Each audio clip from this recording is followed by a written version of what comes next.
Répétition générale pour l'équipe de France de handball à 5 jours du début du mondial. Les Bleus vont passer aux révélateurs slovènes. Un double affrontement ce soir à Toulouse et dimanche à Montpellier pour se tester une dernière fois. L'occasion également pour le staff tricolore d'effectuer une ultime revue d'effectifs avant la liste des 16 joueurs retenus dévoilée mardi. Créatif, souvent inspiré, organisé, performante en attaque et solide en défense. La Slovénie n'a pas été choisie au hasard. Le but pour les experts, au sortir de ce week-end, emmagasiner un maximum de confiance, acquérir des certitudes et préparer au mieux le match d'ouverture face au Brésil mercredi. L'entrée plein centre de Lucas Ballot, comme à ses grandes heures lors de ses jeunes années, mais nouvel arrêt et derrière la montée de balle ultra rapide. Thierry Omeyer, attentif lui aussi, impérial sur son intervention. Après plusieurs tentatives, la France retrouve le chemin des buts et reprend l'avantage. Avec Valentin Porte et celui qui est servi, qui est qui a réussi à se libérer du ballon pour offrir une magnifique passe. C'est un génie, Michael Bigot, on le répète sans arrêt à chacune de ses sorties. L'entrée de Nick Enigman, le joueur du Ribnica Rico, le club slovène. Pas de gardien, pas de gardien. Et il a vu la solution, Nicolas Karabatic à longue distance avec le rebond pour assurer la trajectoire. Mais un joueur à l'avenir qui doit présenter du danger de loin, c'est ce qui manque, hein, cette équipe slovène. Brillante par ailleurs.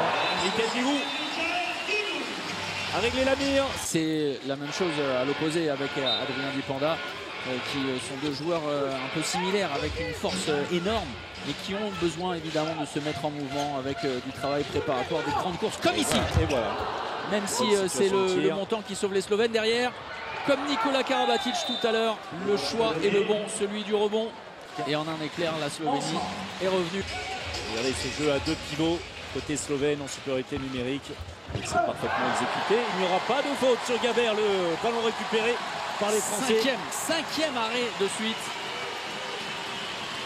Et heureusement pour les Français, Thierry Omeyer omniprésent dans ce début de seconde période. Clairement monté en gamme Thierry Omeyer à près de 40% d'efficacité. Nedim Remili, c'est bien transmis et c'est bien décalé derrière. Le travail de Quentin Mahé. Oh! C'est la zone, le passage en zone certainement de Quentin Mahé. Et c'est lui qui récupère le ballon. Allez, pour faire se lever le public du Palais des Sports, c'est fait. Quentin Mahé, la grinta du joueur de Flensbourg. Force, en descente, ça n'est pas la solution. Kastelic, brillant également. Il a fait la différence. Et ça et passe. derrière, il trompe Thierry Omeyer. Et on est reparti sur cet avantage de +2 en faveur de la Slovénie. Le service pour au service. C'est lui qui apporte les principales solutions. Quentin Mahé. Et Lucas Ballot qui gratte le ballon et derrière qui va servir une nouvelle fois Quentin Mahé.